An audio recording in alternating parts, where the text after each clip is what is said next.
Part 1. First, you have some time to look at questions 1 to 6.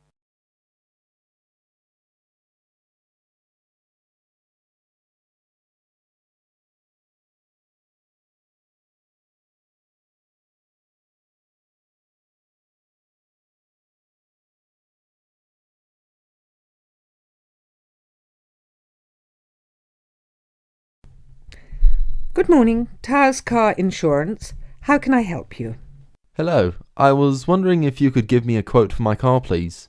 I'd like to insure it for a period of 12 months. Certainly. I need to take down a few details first of all. Can I have your name, please? Certainly, it's James Bartolo. Sorry, can you say that again, please? Sure, James Bartolo. That's Bartolo. OK, thanks. And your date of birth? It's the 1st of the 8th, 1973. Great. And can you give me your address, please? Sure, it's 146 Easton Road, Chester. Fabulous. Now, is the insurance for just yourself? No, actually my wife drives the car too. Her name is Alice Jackson and her date of birth is the 23rd of the 4th, 1968. That's OK. I just need to write yes or no and the make and model of the car you wish to insure. It's a 1998 Ford Laser. OK.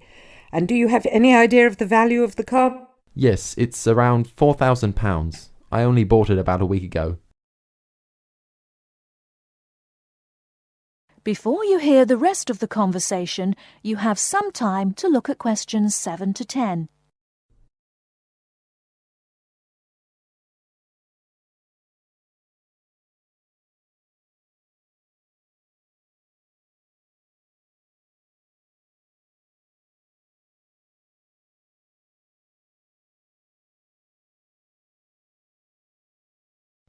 Now listen and answer questions 7 to 10. OK. And do either you or your wife have any previous convictions or disqualifications? I'm sorry we have to ask this question, but of course it affects the price of the insurance cover. Not a problem. No, actually we both have clean driving licenses. Nothing so far, touch wood. Good. So I can write none for that question. Now, who were you previously insured with? With Aitken Insurance. I'm sorry, could you spell that? Yes, it's Aitken. I actually have a 3 years no claims bonus too. Great. That will bring the price down a little for you too. OK, if you just give me a few minutes, I'll work out a price for you now. That looks like it will be £275 per year. That sounds good to me. Can I pay for that now over the telephone? That is the end of Part 1. You now have half a minute to check your answers.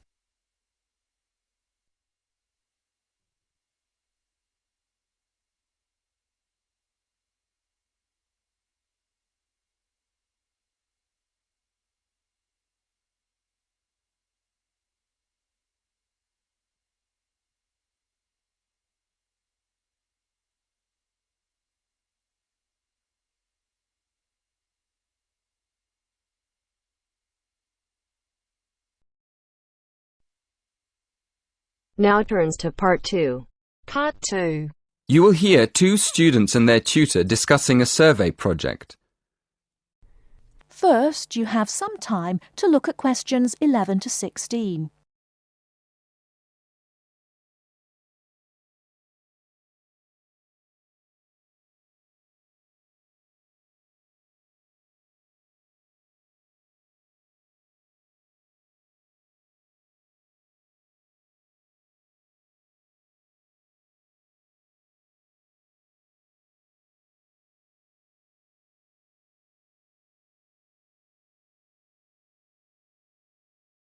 Now, listen carefully and answer questions 11 to 16.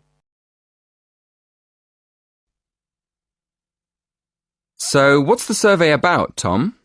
It's about where students want to live and how they choose. Basically, their accommodation preferences. We've actually tried it out with a few students already. OK, that sounds fine. So, to start with, how many questions have you got? 20? Is that too many? Yes, it is, really. People get fed up answering lots of questions and they stop thinking about their answers. Right, so we need to think about that again. What do you think of the first 3 questions? You want to know what affects students' choice of accommodation when they go to university? Yes, we want to find out which has the most effect. The cost, the number of rooms in the house or flat, or the distance from campus. And then we asked another question. Oh, yes? What else did you want to find out? Well, we wondered whether public transport was important. You know, not many students have cars, so it might be quite important for them to be near somewhere where they could catch a bus or train. Yeah, that's a good question. Before you ask any more people, I've got a couple of suggestions for improving the questionnaire. First of all, I think you need to ask fewer questions. As I said, 20 is really too many. I'd cut it down to 10 if I were you. Okay, 10 questions only. And is there anything else you think we should do? Well, yes. Some of the questions are actually quite complicated. I think you should make them clearer. I think they should be easier to understand. And what do you think about asking more questions about cost? No, I don't think you need any more about cost. But you could ask a couple more questions about the reasons for students' decisions. So we should ask some more questions with why. Yes, I think you'd get quite a lot more information if you did that. Thank you. Before you hear the rest of the talk, you have some time to look at questions 17 to 20.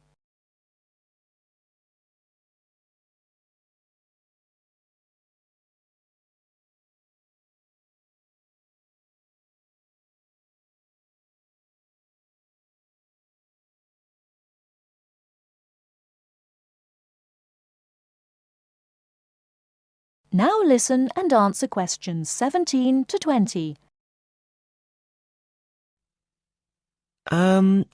We've already got some results from our first questionnaire. Do you think we could use them?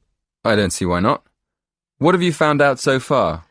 Well, the number of rooms was only important for 16% of the people we asked.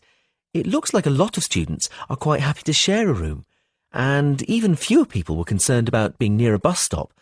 Only 10%, in fact. I'm surprised about that. But what about the distance from the university? Well, that was quite important.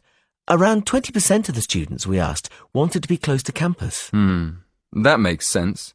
And what about the cost? Yeah, as we expected. The cost was by far the most important factor. More than half the students were concerned with the cost. 54% to be exact. Only 54%? I thought it would be closer to 80%. That is the end of part 2. You now have half a minute to check your answers.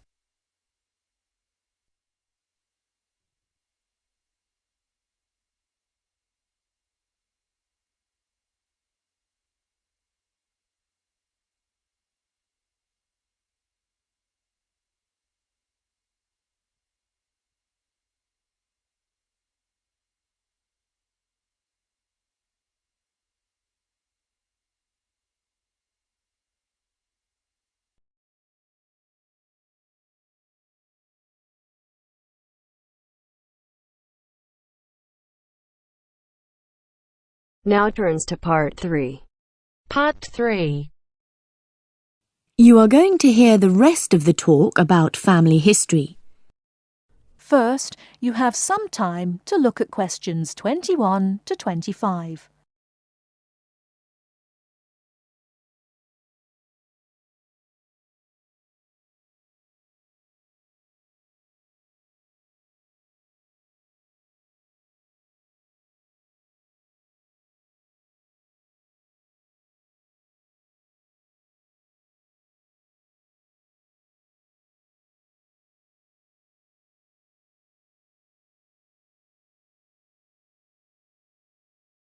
Now, listen carefully and answer questions 21 to 25.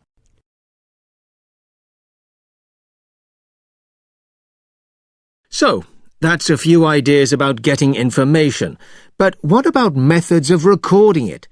Of course, you can just write down what family members say, but it's even better if you can use a tape, so that you can record them as they're talking.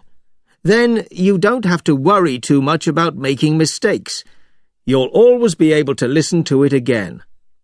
But whatever method you do use to record information, remember that it's very important to make a note of exactly how you got it. So, if you are using tape, always start the recording by saying the date and the place, as well as the name of the person you're interviewing. So, apart from people's memories, where else can you find information? Well, there are all sorts of documents, and they can be extremely useful. People keep lots of kinds of documents in the home, like photos or letters or diaries or birth certificates. And some people keep things from newspapers, like obituaries. Obituaries are announcements of a person's death, and they usually contain a lot of detail about that individual, like address, occupation, date of death, as well as the names and ages of the widow or widower and the dead person's children. So, be creative. Look around your home or the home of your relatives for any items that might contain clues, such as these about your family history. Okay? Before you hear the rest of the talk, you have some time to look at questions 26 to 30.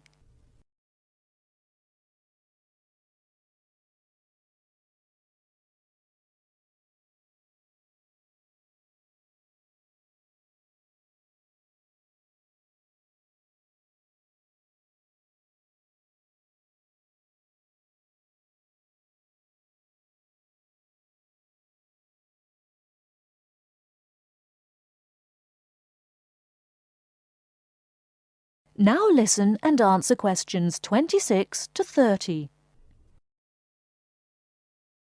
Now, you'll find that you'll collect a lot of information, so you'll need to record it in an organised way. I'd recommend that you use an ancestor chart, like this one here. Can you all see?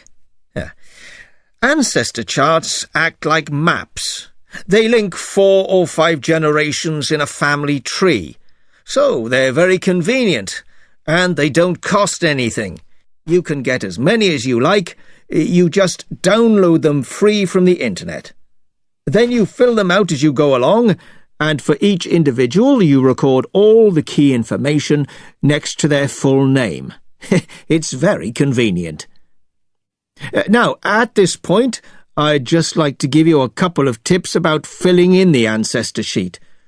First of all, I'd advise you to use pencil, at least until you have definite evidence for the information you're recording. Secondly, as well as recording official names, I mean given names, it's worth writing any nicknames down. You know, these are the short names that people call you when they know you very well. And you can show them by using quotation marks. That's ancestor charts, then. They really do save a lot of work. Now, before I show you how to go about confirming the information you've collected... That is the end of part 3. You now have half a minute to check your answers.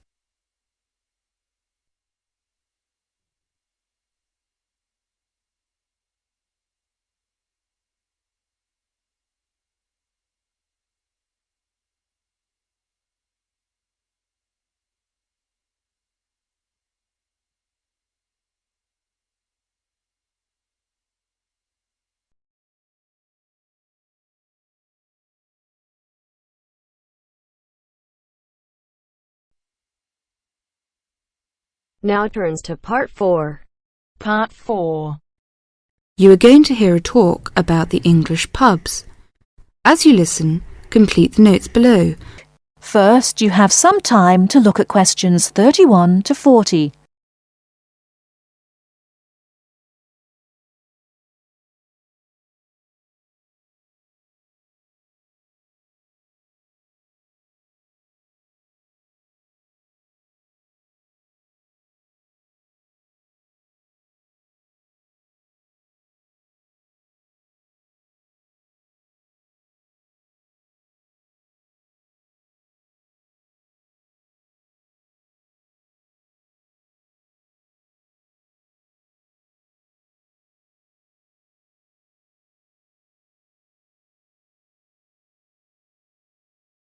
Now listen carefully and answer questions 31 to 40. In English pubs, the food is usually plain but of good quality. In fact, to taste good, traditional English food, you would do well to visit a reputable pub. Many businessmen habitually have lunch in a pub near their office. In the country, the pub is often part of an inn where you can put up for the night. The Englishman's favourite drink is beer. There are 3 different methods of serving beer in Britain. As you'd expect, some beer is served in bottles. Beer that comes from a tap is called draft beer, and there are 2 different methods of serving it. Keg beer is served with modern method, which uses a gas called carbon dioxide, and traditional draft has no gas in it, and a pump is used to pull the beer up the pipe and out of the tap. Keg beer is served colder than traditional draft. It's easier to look after, and some keg beers are sold almost everywhere in Britain. This means that you can always have exactly the same drink in any pub that sells a particular keg beer. Traditional British beer is probably quite different from the beer in your country. It has no gas in it, and it's not served very cold. But this is not a mistake. Traditional beer drinkers will tell you that this allows you to taste the beer better. Traditional draft is not always looked after as well as it should be, but in a good pub, a traditional draft beer drinker will tell you there can be no better drink. There are a lot of different breweries, companies that make beer, in Britain, but they make the same types of beer, and you can see them in the list below. Lager is the kind of beer that is common in many countries. Normally keg is served cold. Strong lager is often available in bottles. Bitter is the most popular kind of British beer. It tastes slightly bitter and can be keg or traditional draft. Most pubs have more than one kind. Guinness is a thick, almost black, bitter-tasting Irish beer. Pale ale is less strong and a bit sweeter than bitter, and often is keg. Mild is a fairly sweet beer, often dark, not as strong as bitter. It can be keg or traditional. It cannot be found everywhere. Bottled beers are sometimes served cold. There are several kinds available. For example, light ale like pale ale. Brown ale is a brown, often rather sweet beer.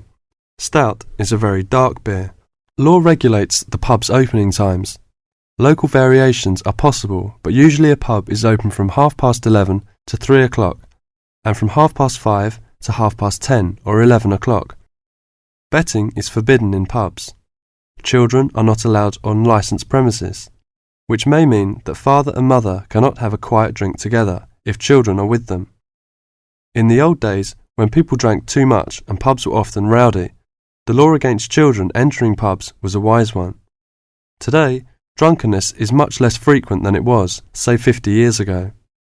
It would be quite wrong to consider the average English pub as anything other than a respectable, friendly place that provides good drink, good food, and a pleasant social atmosphere. Far too often the foreigner has read accounts of sordid 19th century drinking places, haunted by people whose one desire was to drink as much as they could afford as quickly as possible. That is the end of part 4. You now have half a minute to check your answers.